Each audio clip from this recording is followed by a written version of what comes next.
We're about to have a huge weekend for the Minnesota Vikings as they take on the 49ers on Sunday in what's now become a pivotal playoff matchup. And joining us now to talk all about it is NFL Network's Tom Pelissero. You've been following the Vikings for a long time. How was this last border battle for you? I know you were there in attendance. You know, Tatum, I walked out of that game and I told multiple people this week in my close to 20 years covering the NFL, that may have been, I don't want to be a prisoner of the moment, but that may have been a top 5 wild finish. You know, watching it at field level for those final few minutes, the touchdown by the Vikings and, you know, the punching the 2-point conversion, and 8 seconds later, Aaron Rodgers hits Marquez Valdez-Scantling for the big touchdown. And it was the back and forth nature of that game. It was a lot of fun to cover, and just the sheer raw emotion on the field afterward, talking to Adam Thielen and having Dalvin Cook come over and just seeing, I mean, this felt like the type of game that could be a springboard. The key for the Vikings now is you need to find a way with everything else that's going on this week, with all the different challenges they have, continuing to be shorthanded on defense, to capitalize upon that momentum and go to a place in San Francisco where a couple of years ago in the playoffs, they did not play particularly well. They hung in that game to midway through the third quarter, but was not their best performance. It was a short week coming off the win in New Orleans, but they got to find a way to translate this, to go to the West Coast against a 49ers team that also seems to be getting better here, find a way to play their best game again. Yeah, the players have been talking about that all week long. They've referenced that playoff game, and they've also referenced that they have to use this as a springboard as well. I spoke to Kirk Cousins this week, and that's really the message to them. So I guess 2 weeks ago, though, this was really not even part of the conversation. In your opinion, what has led to this turnaround to be able to now be in that playoff picture?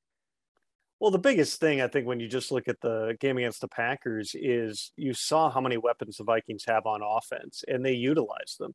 You know, they were, I hate to use the word aggressive because I think at times that can be misused about a team's approach, but, you know, they let it fly to the point that you heard Kirk Cousins in the postgame wondering if maybe he should have taken fewer chances. And if Darnell Savage holds on to that interception, we might be talking about the fact that, you know, he cut it loose too much. He threw the big interception, but you've seen Cousins push the ball around the field, take shots deep. He certainly has the ability when he's playing in rhythm to deliver an accurate football to any spot on the field.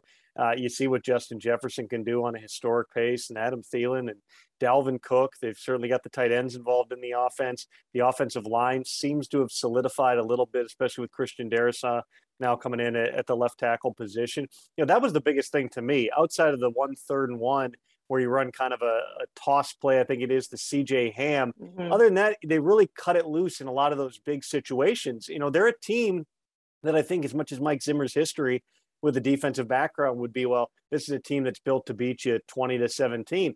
This is a Vikings team that can win in a track meet type of game. I'm sure Zimmer doesn't want that because he doesn't want his defense giving up 30-plus points week in and week out, but they have that capability. You saw that they were aggressive. You saw some of the creativity on the offense, Justin Jefferson catching the 1 touchdown from out of the backfield.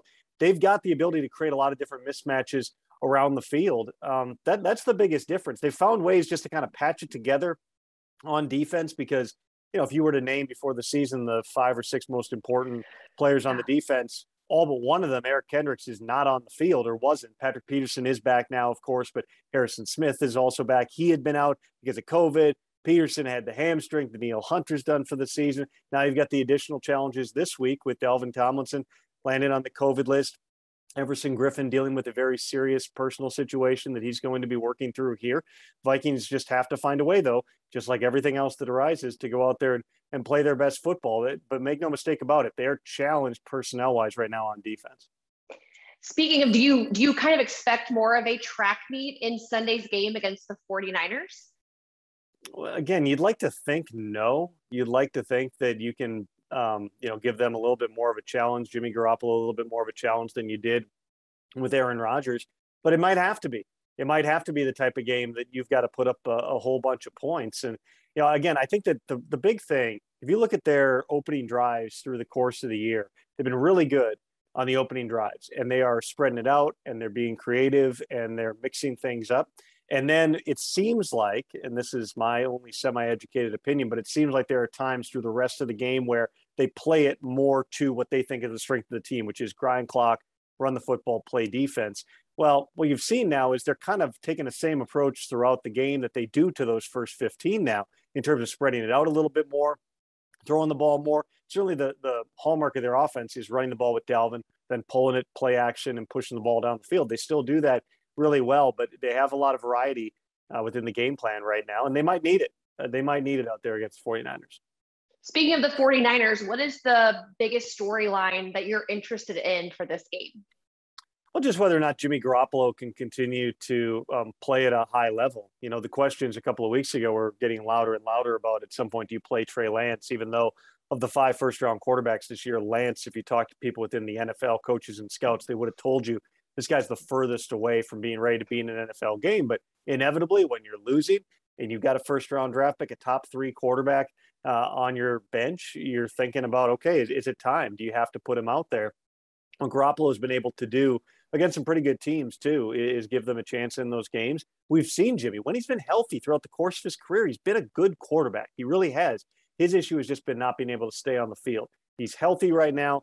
They do have weapons. They got guys like Deebo Samuel who can hurt you in so many different ways. They've rolled through different running backs through the season. George Kittle being back is a big deal for them too. But can Garoppolo continue to play at a high level, knowing that Mike Zimmer is going to throw a lot at him, just like he did Aaron Rodgers a week ago, like he does every quarterback? Can the Vikings disrupt the rhythm that Garoppolo seems to be building? I think that that's going to be a huge part of this game. This may be one of the most important playoff implication games in the NFC this weekend. And so I wanted to get your prediction for how you see this game unfolding on Sunday. Well, it's a great question. How the game unfolds on Sunday? You know, I don't make game predictions. That would be a difficult thing to do. I do think that you're going to have a chess match type of a game. I think that potentially it could be lower scoring than what people are thinking, just because knowing how these teams match up with one another, the fact that playoff game a couple of years ago, even though there's a lot of changes to these teams, was, it was tight into the third quarter, even though the Vikings didn't play well. It was not a track meet type of a game. I mean, my best bet would be that you're going to see, again, like usual, I'm not breaking any news here, but a heavy dose of Dalvin Cook in the early going. I'm going to try to establish that. And I think the 49ers are going to do everything that they possibly can to take Justin Jefferson away. At this point, and that's nothing against Adam Thielen whatsoever, but, Justin Jefferson, I believe through 26 games, has more receiving yards than anybody in NFL history except Odell Beckham Jr. I mean, he's doing rare things. And you saw last week, the Packers, when they tried to match up one-on-one with him, it didn't go well. It went even worse when they blew coverages and simply didn't cover Jefferson at all. That would be a bad plan if the 49ers emulate that through the course of this week. I think that's going to be a big factor in how this game plays out. In your opinion, is this Vikings team, can they keep themselves in the playoff picture? Are they playing good football at the right time? They look like a dangerous team. In that game against the Packers. The thing with the Vikings through the years has just been, can they really keep that momentum going? I think that they have as much firepower as they've ever had offensively right now, with Dalvin being healthy, Jefferson emerging, Thielen. KJ Osborne playing really well too as a third wide receiver. When you double the other guys, that guy can hurt you too. I think that they may be more dangerous, but the difference is they're not what they've been on defense statistically or from a personnel perspective. I mean, I rattled off that entire list of all the players. Then you mentioned Anthony Barr. I forgot to even mention him, another really important player. You almost run out of headspace to remember all the injuries that they've had. They have to play a little bit different. And I don't think that that's necessarily a bad thing. It's just you have to kind of get your mind around the fact that, you may have to. Zimmer would always tell you probably through the years, you got to give me 20 points. Give me 20 points and we're going to be in the game. Now it's give me 30, give me 35. And then I think that, we've got a chance in this game. It's a different identity for the team.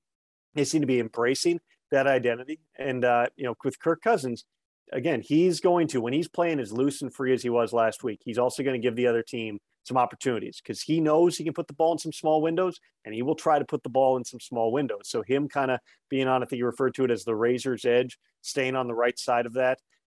As long as he's doing that, there's no reason this Vikings team can't be really, really dangerous offensively. The concern would just be, can the defense hold up when they need it to? And what you're hoping, if you're the Vikings, is with Peterson back now, and Harrison Smith back, you'll eventually get Dalvin Tomlinson back. Hopefully with Everson Griffin, you're focus first and foremost on what he's going through personally right now. And I know from having covered Everson through his whole career, the battle that he faces here, and it was phenomenal work by the Vikings, by the local authorities to deal with that situation that lasted for the better part of a day and have a positive outcome. You're certainly hoping, again, personally, Everson Griffen is going to be okay, whether he gets back on the field.